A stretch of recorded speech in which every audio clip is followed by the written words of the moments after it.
Okay, we're recording. Welcome, Sharisse. And I'm here with Sharisse Wainman, who is an osteopath in Harpenden in Hertfordshire.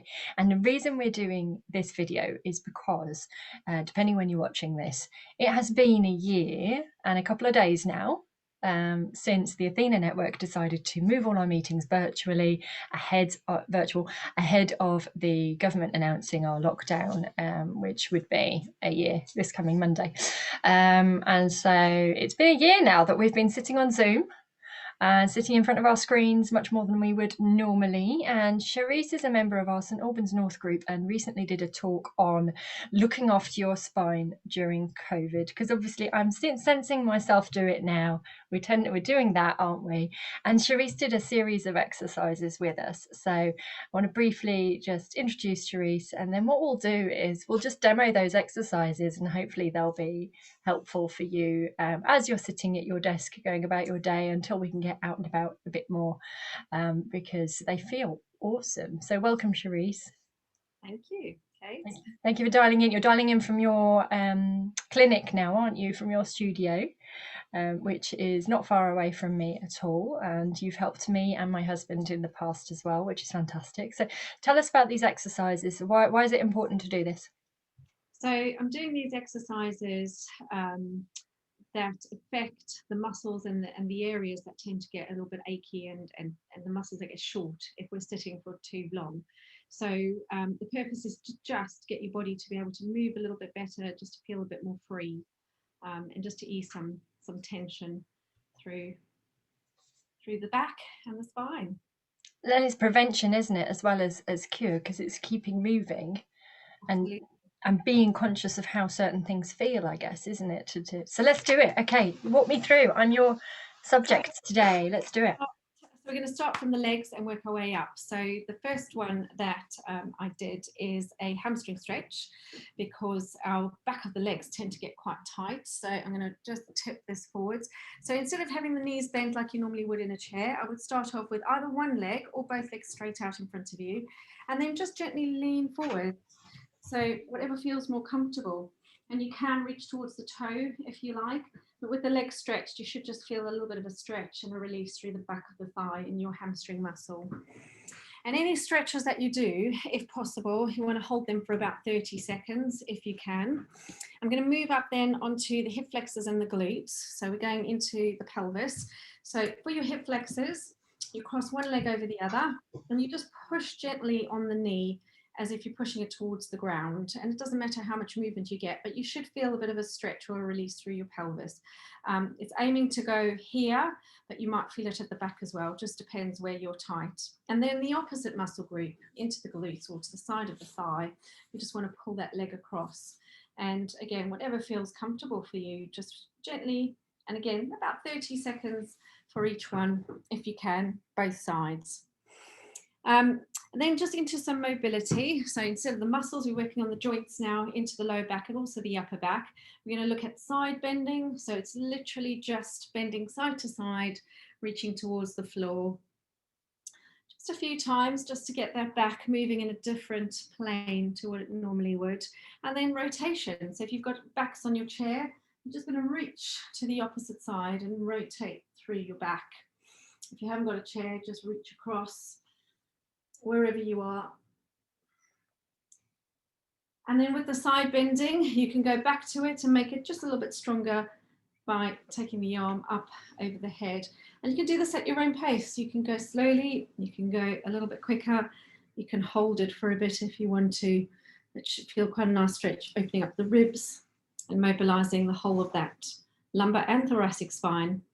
And then we're going to work more into the upper back. So this is one of my favorite exercises. It mobilizes your whole rib cage and your thoracic spine. So you're going to interlink your fingers and pop them just behind your neck, just enough to give your neck some support. So you don't want to pull on the neck. Bring your elbows out in front of you, and then think about using your elbows to draw a figure of 8 in front of you. So you get all the vectors of movement through your upper back. Again, just making sure you're not pulling on your neck. So the movement's coming from your back rather than from your neck.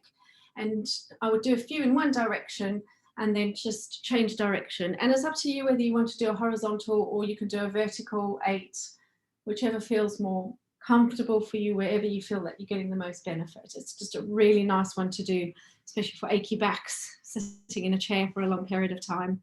And then just coming onto the neck, back of the neck, we've got a stretch where you can add all the vectors of movement for the head.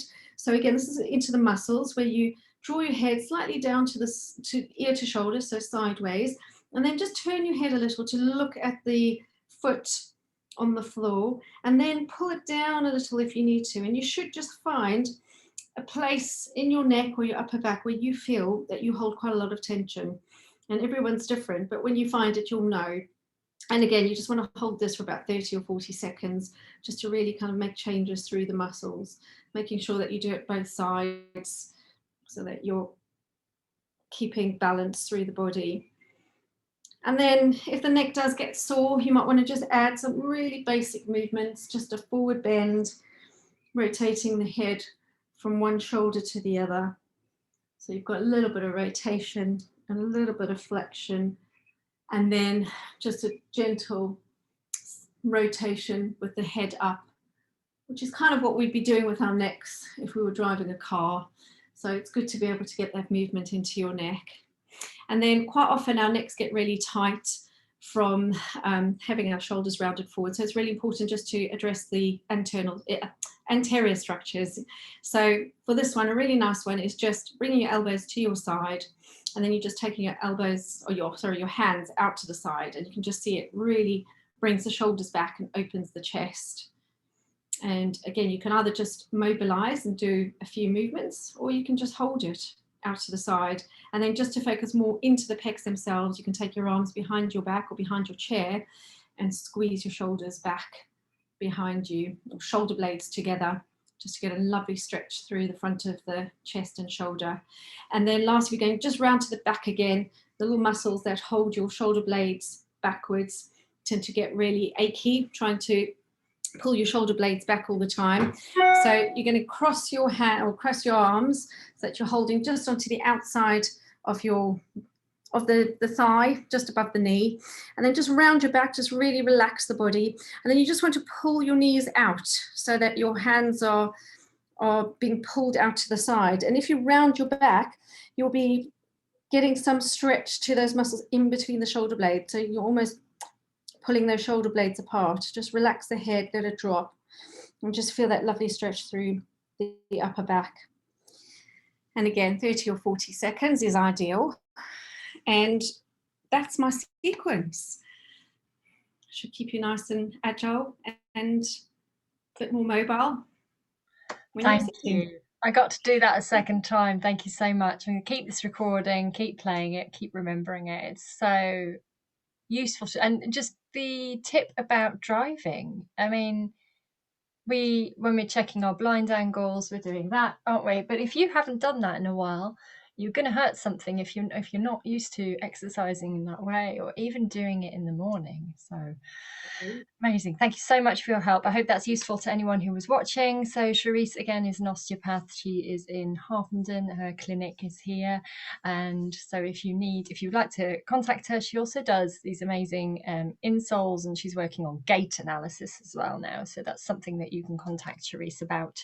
And I will tag her in this post, so you'll be able to contact her. But thank you, Sharisse. If you'd like to attend the networking meeting Sharisse belongs to, then you can absolutely drop me a message and we'll get you on to visit. Thank you again, Sharisse. Thanks, Kate, for your time. Take care, and here's to not having another year of this. We will be in person at some point soon. Thank you.